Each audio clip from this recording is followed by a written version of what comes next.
এমনভাবে তরকারিটা হাত দিয়ে মাখাবো যেন মনে হয় যে অর্ধেক তরকারি মাখানোতেই হয়ে গেছে। তো হ্যালো, আসসালামু আলাইকুম। আজকে রান্না করব হচ্ছে লাল শাক। তো এই শাকগুলো হচ্ছে আমার ভাইয়ের বউ মুস্কানের আম্মু নিয়ে আসছিল, তার জন্য 2 আঁটি আর আমার জন্য 1 আঁটি। তো ভাবলাম যে এটা দিয়ে কি করা যায়, এই শাক রান্না করলে মেবি অল্প একটু হয়ে যাবে, কারণ এই শাকগুলো এত পরিমাণ ফ্রেশ ছিল। তো আমি এগুলো হচ্ছে করতেছিলাম আর কনফিউশনে ছিলাম যে আমি অ্যাকচুয়ালি এটা দিয়ে কী করব। তো হচ্ছে এগুলা করতে করতেই আমার মাথায় একটা হচ্ছে বুদ্ধি আসলো, যে ছোটোবেলায় দেখতাম আমার মা হচ্ছে এরকম শাক দিয়ে ছোটো মাছ দিয়ে হাত দিয়ে মাখিয়ে রান্না করতো, আর ওই তরকারিটা অনেক বেশি মজা লাগতো।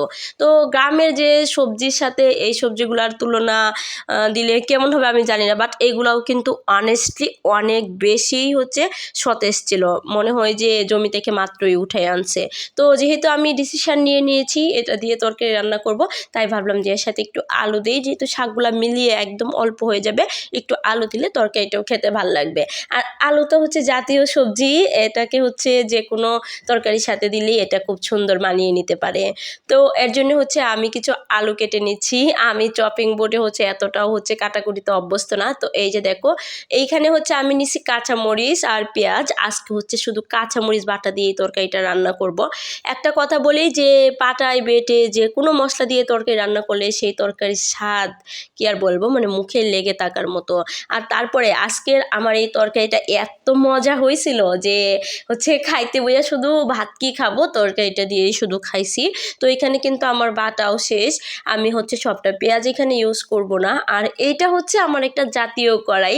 আমার এত এত কড়াই থাকতে আমি জানি না কেন জানি শুধু আমার এই কড়াইতে তরকারি রান্না করতেই ভাল লাগে। তো এবার হচ্ছে আমি যে বাটা যে কাঁচামরিচ আর পেঁয়াজটা দিয়ে দিলাম, সামান্য অল্প একটু পেঁয়াজও আমি এখানে দিছি। তো এবার এর মধ্যে দিয়ে দিচ্ছি হচ্ছে হলুদের গুঁড়া। একটা কথা বলি এখানে, এটা একটা ছোট্ট টিপস হতে পারে, যে কোনো পাতা টাতার তরকারি রান্না করতে গেলে হলুদের গুঁড়াটা অল্প করে দিবেন। আর দিয়ে দিচ্ছি হচ্ছে ধনিয়ার গুঁড়া, সাথে দিচ্ছি হচ্ছে স্বাদ মতো লবণ।